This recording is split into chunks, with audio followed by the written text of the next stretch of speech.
The race to November is heating up. A new poll released this morning by the Texas Politics Project at UT Austin picked the brains of 1,200 registered voters to see who they plan to vote for and how they feel about elected officials. Dr. James Henson is the director of the Texas Politics Project. He's joining us now to break down the results. Thank you so much for your time. Always great to be with you, Ashley. We start with the same question always. It's the methodology. I mentioned 1,200 voters, but when did you talk to them? Yeah, June 3rd through the 12th. So this is, pretty fresh. And these results have a margin of error of right around 3%, plus or minus. And so I want to start with some news of the day, if you will. You asked folks about data centers, right? Tell us what you asked people about data centers, Texans, how they're feeling about them. Well, we wanted to get a very specific feel for it. So we said, in general, do you support or oppose the construction of data centers in your community? And we got pretty striking results. 29% said they supported it, but essentially whopping 54% said that they opposed them. Very deep opposition among Democrats, but also clear majority opposition among independents. And Republicans were split 42-34, I think. And that Republican division is really pretty interesting given the kind of economic development orientation of the state. So a lot of skepticism. And as we speak, members are asking people about it at the Texas House. The other thing that I think is interesting about that the feelings among Republicans about data centers is when you look at Governor Greg Abbott and the order that he put in. Initially you had Republican lawmakers saying there was nothing counties could do to stop data centers from coming. And then you have the governor put out this order to say, oh, you're going to make sure Texans aren't paying for it. How are folks feeling about his order? Well, we don't know exactly how they're feeling about the order, but I do think that if you look at the way that order was constructed, it was speaking to his knowledge of anxiety. And I misspoke a moment ago. It's actually Republicans are 42-44, so there's slight opposition.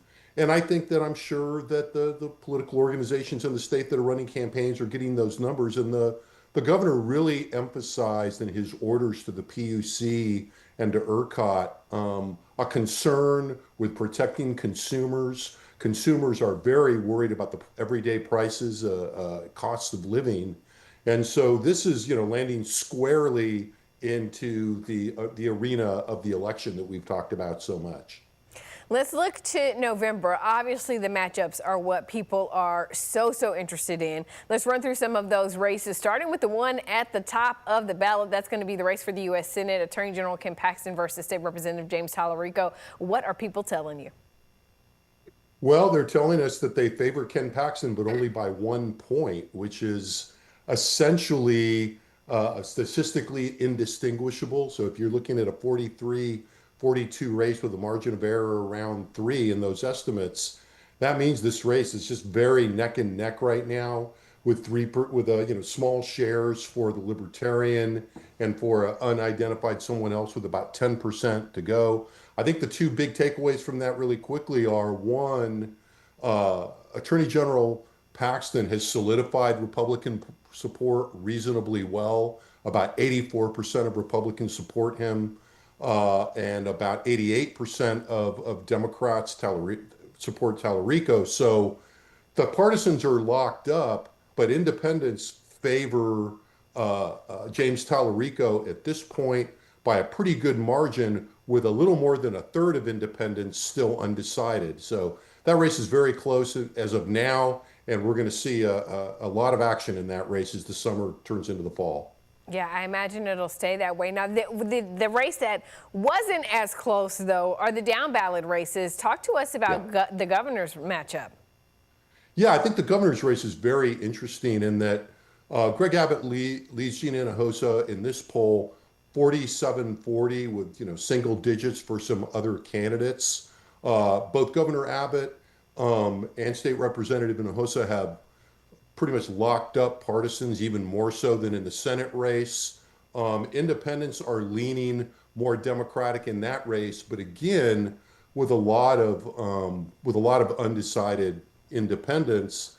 And that 7-point margin, I think when you look at that and you look at the few races right below that, attorney general, controller, lieutenant governor, those races all have Republicans leading by a similar margin between 5 and 7 points.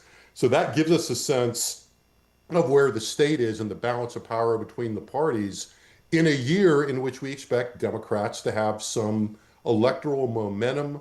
We're looking at a Republican advantage right now of about 6 points, which is a little lower than we would expect in Texas. Again, reflects that national environment favoring Democrats. Yeah, a little lower, but I think also work still, a lot of work for those Democrats to do to catch up to that momentum that Tallarico is bringing in the election. Dr. James Henson with the Texas Politics Project at UT Austin, we thank you so much for your time. Of course, we're going to have his poll up for you at kvue.com/links.